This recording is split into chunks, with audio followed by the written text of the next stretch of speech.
Hello guys, कैसे हैं आप सभी लोग। स्वागत है आप सभी लोगों का निखिल स्टडी जोन में। रिसेंटली एसएससी एमटीएस 2024 का फाइनल रिजल्ट आउट हो चुका है और इसमें कई सारे कैंडिडेट्स को archaeological survey of India under ministry of culture ये डिपार्टमेंट अलॉट हुआ है। तो जिन जिन कैंडिडेट्स को ये डिपार्टमेंट अलॉट हुआ है उनकी हेल्प के लिए जो भी डाउट्स हैं आज हम इस वीडियो में डिस्कस करेंगे और इन सभी डाउट्स का आंसर एक ऐसे पर्सन देंगे जो already archaeological survey of India में एज एमटीएस वर्किंग है। तो आज की इस वीडियो में हम इस डिपार्टमेंट में एमटीएस की जॉब प्रोफाइल के बारे में जानेंगे और रिजल्ट आने के बाद कितना टाइम लगता है ज्वाइनिंग में वो हमें पता चलेगा। इनिशियल सैलरी कितनी है, पोस्टिंग लोकेशंस कहाँ पे हो सकती हैं, प्रमोशन कैसा है डिपार्टमेंट में, ट्रांसफ़र कैसे हैं, यहाँ पे ऑफिस वर्क है या फील्ड वर्क है, ये डिपार्टमेंट लड़कियों के लिए कैसा है और इस डिपार्टमेंट का वर्किंग टाइम क्या है और क्या हमें रहने के लिए क्वार्टर फैसिलिटी मिलेगी, वर्कलोड और बहुत सारी चीज़ें आज हम इस वीडियो में डिस्कस करेंगे। वीडियो स्टार्ट करने से पहले आप सभी से मेरी रिक्वेस्ट ये है कि आप इस वीडियो को पूरा लास्ट तक देखना, आपके सारे डाउट्स क्लियर हो जाएंगे। आपके डाउट्स सर क्लियर कर देंगे जो ऑलरेडी एमटीएस में वर्किंग है इस डिपार्टमेंट में, और बाकी कुछ चीज़ें मैं वीडियो के लास्ट में बता दूंगा जो आपकी हेल्प करेंगी। तो चलते हैं, वीडियो को स्टार्ट करते हैं। गाइस, सबसे पहले तो मैं आप सभी को सर का इंट्रोडक्शन देना चाहूँगा। सर को एमटीएस 2021 से archaeological survey of India allot हुआ था। उसके बाद सर ने सीएचएसएल 2024 और सीजीएल 2024 दोनों में सिलेक्शन लिया है। सीएचएसएल से उनको ministry of home affairs allot हुआ और सीजीएल से उन्हें auditor in audits and accounts department allot हुआ है। इसके बाद मैं अपना थोड़ा सा इंट्रोडक्शन आपको देना चाहूँगा। मैंने सीएचएसएल 2024 से मिनिस्ट्री ऑफ होम अफेयर्स में सिलेक्शन पाया है और एमटीएस 2024 से आर्कियोलॉजिकल सर्वे ऑफ इंडिया में सिलेक्शन पाया है। तो मैंने दोनों एग्जाम फर्स्ट अटैम्प्ट में क्लियर किए हैं। तो बस मेरा इंट्रोडक्शन यहीं तक है। तो हम आगे बढ़ते हैं और अपने वीडियो का जो मेन टॉपिक है उस पर चर्चा चालू करते हैं। गाइस, आज का हमारा फर्स्ट टॉपिक है कि आर्कियोलॉजिकल सर्वे ऑफ इंडिया में एमटीएस का जॉब प्रोफाइल क्या है, कौन से टाइप का वर्क करना पड़ता है, वर्कलोड कितना है, यहाँ पे ऑफिस वर्क है या फील्ड वर्क है या फिर हमें दोनों काम करने हैं। तो सबसे पहले मैं सर का धन्यवाद देना चाहूँगा जिन्होंने अपना समय निकाला है हमारी हेल्प करने के लिए। तो सबसे पहले सर आप हमें एमटीएस की जॉब प्रोफाइल के बारे में बता दीजिए। थैंक यू निखिल भाई, और सभी एएसआई में सेलेक्ट होने वालों को बताइए। मैं अभी गोवा में पोस्टेड हूँ, मतलब गोवा सर्कल में। तो वर्क प्रोफाइल के बारे में बताना चाहूँगा मैं। देखो, बाकी सर्कल्स में जो क्या क्या ड्यूटी उनकी हो सकती है मोस्टली बता देता हूँ, पर क्या उनका सीन है वो इन डिटेल के लिए मैंने वो जो ग्रुप बताया उसमें वो बता देंगे। वो सारे हर मतलब स्टेट में पोस्टेड हैं ऑल ओवर द इंडिया। तो उनकी मॉन्यूमेंट ड्यूटी भी है, सर्कल ड्यूटी भी है, सारे ऑफिसर्स में उनकी ड्यूटी है। तो ओवरऑल रिव्यू आपको मिल जाएगा। कहीं कंडीशन ख़राब है और कहीं सही भी है और कहीं बहुत अच्छी है। जैसे मैं गोवा सर्कल में हूँ, मेरा डायरेक्टली पोस्टिंग हुआ था टेक्निकल सेक्शन में, जो सबसे ज़्यादा वर्कलोड वाला सेक्शन है एएसआई में। उसमें मेरा काम हुआ था और मेरा मतलब डेस्क जॉब था एकदम। ओवरऑल ऐसा बोल सकते हैं कि जो एलडीसी भी नहीं करता वो भी काम भी मेरे से ही मैं ही कर रहा था, मतलब मोस्टली, और मैं काफ़ी कुछ सीख गया था। और बाकी एमटीएस को एक एडमिन सेक्शन रहता है, एक अकाउंट सेक्शन रहता है, स्टाफ के शॉर्टेज के कारण वहाँ भी रखा।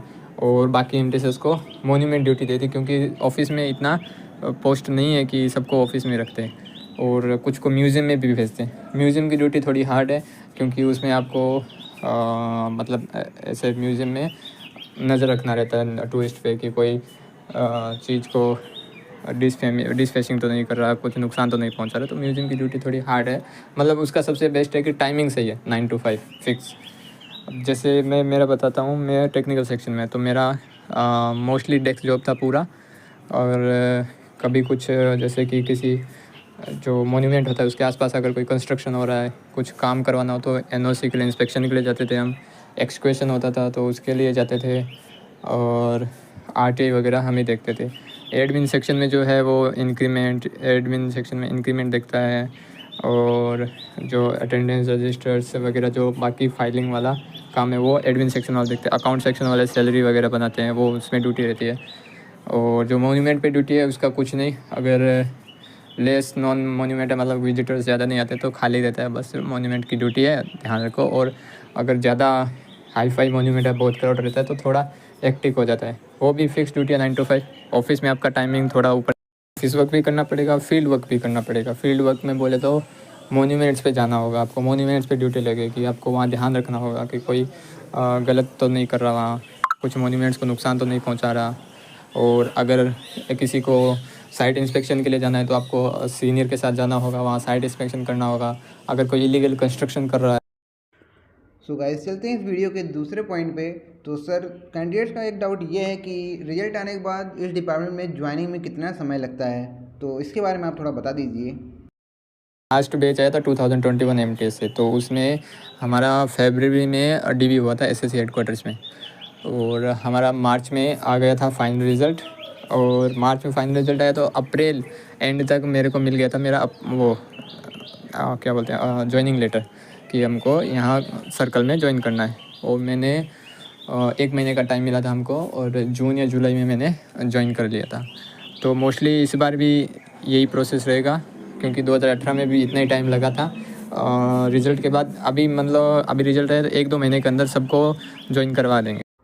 और सर हमारा अगला सवाल ये है कि जो कि हर कैंडिडेट जानना चाहता है कि आर्कोलॉजिकल सर्वे में ज्वाइनिंग करने के बाद हम अपनी इनिशियल सैलरी कितनी एक्सपेक्ट कर सकते हैं। जब ज्वाइन किया था गोवा YCT है, मेरा उस टाइम 27,000 था, और DSI तो उस टाइम कम था। मेरे आने के बाद DSI 3 बार बढ़ गया, तो उस टाइम 44 था या 45 था।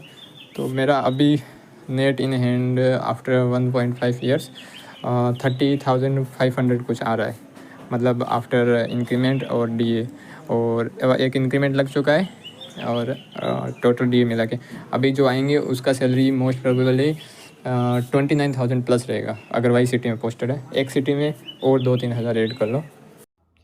इतना बताने के लिए थैंक यू सर।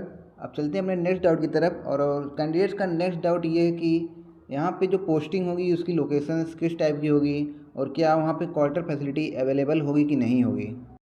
ये सब उस सर्कल पे डिपेंड करता है। गोवा सर्कल है तो बहुत छोटा है, सिर्फ 21 मोन्यूमेंट्स हैं, मोस्टली सिटी में ही हैं। कुछ मोन्यूमेंट्स हैं जो आउटसाइड सिटी है, वो वहाँ पे लोकल जो MTS हैं उन्हीं को ड्यूटी दे रखी है। और डिपेंड्स ऑन सर्कल। अगर आपका सर्कल बहुत बड़ा है, आपके मोन्यूमेंट्स अगर रूरल एरिया में हैं, जंगल एरिया में है, आइलैंड पे है, या कोई भी ऐसी जगह पे है और डिपार्टमेंट आपको भेजता है, तो आपको वहाँ ज्वाइन करना पड़ेगा, वहाँ जाना पड़ेगा। जैसे कि मुंबई में कुछ औरंगाबाद है, एक जो एक आइलैंड के टाइप है, एलिफेंटा है या कौन से, वहाँ पे भी ड्यूटी लगती है उनको, मतलब जो फेरी बोट होती है उसके थ्रू जाना पड़ता है। और आपको सर्कल में भी ड्यूटी मिल सकती है। ऑफिस क्वार्टर्स अगर डिपार्टमेंट के पास हैं तो आप अप्लाई कर दो, आपको मिल जाएगा। अगर उस डिपार्टमेंट के पास उस स्टेट में क्वार्टर्स नहीं है तो उनके कॉन्ट्रैक्ट बेसिस पे दूसरे डिपार्टमेंट के जो क्वार्टर्स अवेलेबल होते हैं वो आपको अवेलेबल करवा दिए जाते हैं। बस उसमें लाइसेंस फ़ी लगता है 500 या 700, ये कुछ एक्स्ट्रा। क्वार्टर्स आपको आराम से मिल जाएंगे। Thank you sir. और हम सभी लोग प्रमोशन और ट्रांसफ़र के बारे में जानना चाहते हैं कि इस डिपार्टमेंट में हम प्रमोशन और ट्रांसफ़र में क्या एक्सपेक्टेशन रख सकते हैं। प्रमोशन का तो मतलब भूल ही जाओ, एक कुछ ज़्यादा इसमें स्कोप नहीं है। डिपार्टमेंटल एग्ज़ाम होता है पर उसका रिज़ल्ट आते आते ही 5-10 साल निकल जाते हैं, तो इसमें कुछ खास नहीं है। LDC तक बन सकते हैं पर वो भी बहुत मुश्किल काम है। ट्रांसफ़र मिल जाएगा, और सबसे अच्छी बात ये है कि कुछ सालों बाद ट्रांसफ़र के लिए अप्लाई भी कर सकते हो, और मोस्टली ट्रांसफ़र हो भी जाते हैं।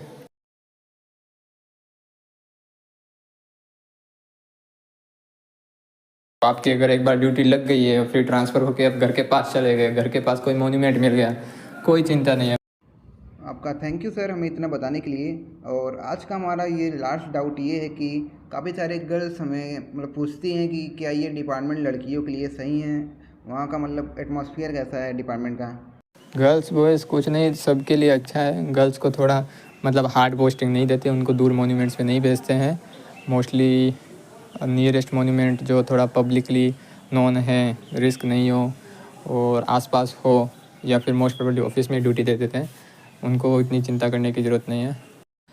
सो गाइस आज के हमारे सारे डाउट यहाँ पे क्लियर हो जाते हैं। और मैं सर आपका बहुत बहुत धन्यवाद देना चाहूँगा कि आपने अपना समय निकाला और हमारा सारे कैंडिडेट्स का डाउट क्लियर किया। तो मैं एंड में आपसे चाहूँगा कि आप सभी सिलेक्टेड कैंडिडेट्स को अपनी तरफ से कोई सजेशन या मोटिवेशन थोड़ा दे दीजिए तो अच्छा रहेगा। मोटिवेशन के लिए यही कहूँगा कि पढ़ाई करने वाला होगा, अगर देखो MTS का सिलेक्शन लिया तो उसका ऑलमोस्ट पढ़ाई में एक दिलचस्पी इंटरेस्ट तो हो ही रखा है। अभी बस उसको थोड़ा मतलब स्ट्रगल करना होगा, क्योंकि ऑफिस ड्यूटी उसका एड ऑन हो गया है। अगर उसने मन लगा के मतलब कि ऑफिस के बाद भी टाइम मिलेगा, सैटरडे संडे भी छुट्टी भी मिलेगा, ऑफिस में रहा तो मोन्यूमेंट पे रहा तो टाइम भी मिलेगा, आराम से वो 5-6 घंटे पढ़ के अगला सिलेक्शन ले सकता है। अभी मेरा भी 23 का प्री मेरा ख़राब हुआ था, क्योंकि मैं जस्ट ज्वाइन किया था, 10-15 दिन बाद एग्ज़ाम था, तो मेरा काफ़ी टूर ट्रैवल और ये इस कामों में निकल गया। 24 के लिए अच्छे से पढ़ा, हो गया मेरा। आप सबका भी हो जाएगा। बाकी महीने टू महीने सैलरी तो आएगी, मोटिवेशन तो वही है, और अच्छा पैसा चाहिए तो अच्छे से पढ़ाई करना। तो आपका बहुत बहुत थैंक यू सर हमारे साथ जुड़ने के लिए। आपसे हम सभी कैंडिडेट्स ने काफ़ी कुछ सीखा है और इस डिपार्टमेंट के बारे में हमें बहुत कुछ जानने को मिला है। सो गाइस, आज का हमारा सेशन यहीं पर ख़त्म होता है। अगर आपका selection archaeological survey of India में हुआ है और आप ये वीडियो देख रहे हैं तो आपको बहुत कुछ जानने को मिला है इससे। और मैंने टेलीग्राम का एक ग्रुप भी बनाया है सभी सिलेक्टेड कैंडिडेट्स के लिए। अगर आपका सिलेक्शन इसमें हुआ है तो आप उस ग्रुप को डेफिनेटली ज्वाइन करिएगा, मैंने डिस्क्रिप्शन में लिंक दी हुई है। और अगर आप ये वीडियो आज से कुछ साल बाद देख रहे हैं और आपका सिलेक्शन इसी डिपार्टमेंट में हुआ है तो भी आप उस ग्रुप को जब ज्वाइन करेंगे तो आप देखेंगे कि उसमें जो पुराने मैसेजेस है उससे आपकी काफ़ी हेल्प मिलेगी फ्यूचर में। तो आज की इस वीडियो में बस इतना ही। अगर आपको ये वीडियो हेल्पफुल लगी होगी तो आप इसको लाइक कर देना और भाई चैनल पर सब्सक्राइब कर देना, क्योंकि आगे भी ऐसे ही हेल्पफुल वीडियोज़ आपके लिए आती रहेंगी। तो भाई मिलते हैं किसी नेक्स्ट वीडियो में, तब तक के लिए bye bye and thanks for watching.